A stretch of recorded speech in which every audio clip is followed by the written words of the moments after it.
It's the time for the package from China. Let's go!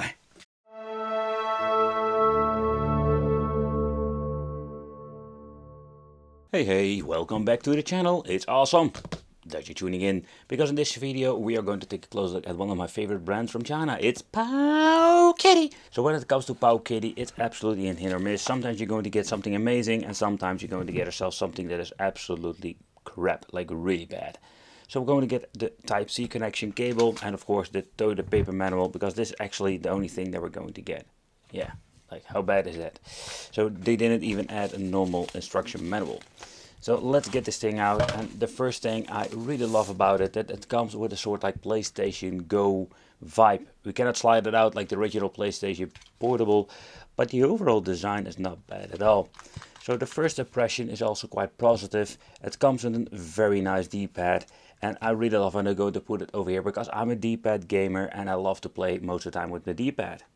We're going to get ourselves two analog sticks with even the click underneath. They are similar to the Nintendo Switch. I hope they are not going to be drifting in the future. And of course the ABXY. And the touch itself is quite nice. Then over here going to select start with the micro switches, and we're going to get shoulder buttons. So with this new generation with shoulder buttons, we're going to get something they do more often. The shoulder button is basically having two different levels, and what I really like about it, if you're going to put your finger on here, you can both push the buttons quite easily, and that's something what I personally really love there. Keep doing this. So and it makes this thing really comfortable to play. Also the form factor and the round shapes, I really like it. But let's take a close look at the top, because here we're going to get all the other connections. Volume control, then over here reset and the on and off switch, and we're even going to get ourselves an HDMI out. Well, how is it with the HDMI capabilities? It works absolutely great, plug and play. What I didn't need it to do after like messing around with the system, I plugged in the HDMI cable and give it a full reboot, and it automatically boots up into the HDMI functionality. So if you bring the device with you, you can just plug it into a TV and just have a lot of fun and play all video games this way. That is absolutely cool, don't you think so? But if you're going to use yourself a converter from the Type-C to USB, you can just plug in an Xbox 360 controller, or this is the BiTop, if I'm pronouncing it correctly. It will be recognized like an Xbox 360 controller, and by plugging it in, you can just configure it and use it as a player 1 or just player 2. Like with emulation and Bulacera, we can just configure the controller, just basically configure everything like the D-pad, select start, and we are ready to go. Let's do it like that. Right, left thumb, right thumb. That is this. Up, down, left, right. Hotkey. I think I'm going to use myself this particular button for that. And if you have set everything up, we are ready to go, man. Next thing that we need to do is set up the controllers over here, and the reason why, because if you want to set up a certain controller to a certain, let's say, player, for example, if you want to set player 1 with a controller Xbox 360, what I'm doing now, here you can just save it, and now we are player 1 and just play your games like a game system. And with this configuration, you can just use yourself the Powkiddy device as a game system and plug in controllers. Yeah, of course you can also use the controls of the Powkiddy and configure this as player number 2, so you can play together with your friend. So we can also get into the RetroArch menu if you want to, but we're not going to mess around with that. Let's boot it up. And all the controls are exactly the same compared with the original system itself. The only thing I did map differently, though, I have been putting the A and B over here, and with the system it's been switched around.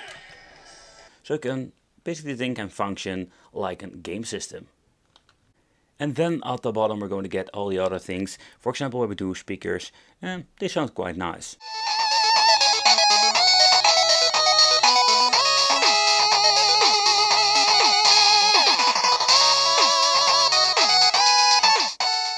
Then of course we're having two USB Type-C connections. Then we're going to get two SD cards, one for the OS and one for the games, and a headphone jack out. So my version comes with Jello's OS, and I really love the layout they're using. So when you're looking at the support of games, this thing is absolutely crazy. With the rock chip in the inside, we have the option to actually play a lot of cool games. It will have limitation like usually think about when you're looking into PlayStation Portable and the really more demanding systems.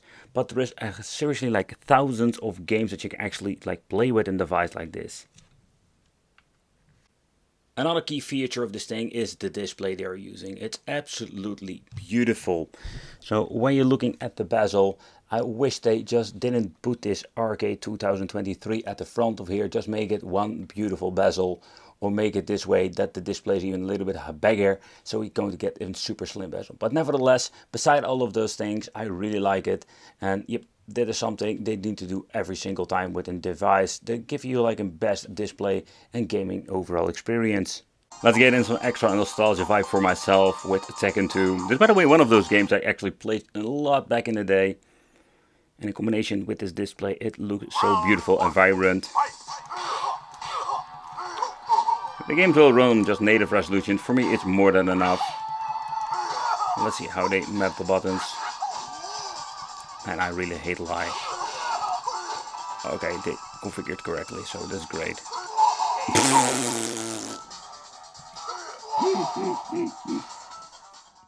But let's take a close look at PlayStation Portable. Press the right joystick over here. And the reason why is very simple. We're going to check out the settings. I wanted to show you over here that it is running on OpenGL, but mainly that is already set to frame skipping #1. And that is basically what it's going to get with the PlayStation Portable in general. We do get an absolutely fun experience. It looks kind of strange because the resolution of the PlayStation Portable is different, but it's going to be still a lot of fun. And let's get into the home gameplay, so I can show you why this thing is absolutely like pushing the handheld to the maximum level. Some games will be playable, especially the basic two-dimensional games. But you can see it even struggles with Tekken 5, and that are more than less demanding games. Also, next up, the system that runs just fine on this is the Sega Dreamcast. It's absolutely amazing if you think about it. We have like very cheap, I would say cheap, affordable handhelds that we can actually play Dreamcast on a beautiful display.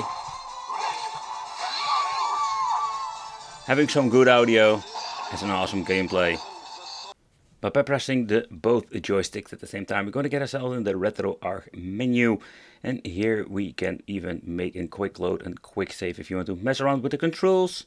And of course, go all the way out. Nevertheless, we can do so many cool things with this device. And when it comes to navigation and everything, it's so super convenient. With the Powkiddy RK2023, they absolutely nailed it. I'm just going to be honest, maybe this is going to be one of those handhelds I'm going to put in my top videos of favorite handhelds. The form factor, the way how it plays, the D-pad, everything. There is nothing like a lot of negative things you can say about this. Of course, there was also something to complain, checking the emulation performance like PlayStation Portable and N64. We have seen it many times before. To consider subscribing, hit the little bell if you want to check out some other videos when it comes to handhelds and other cool retro products. Thank you all for watching, consider subscribing, and it would be great to see you in the next video.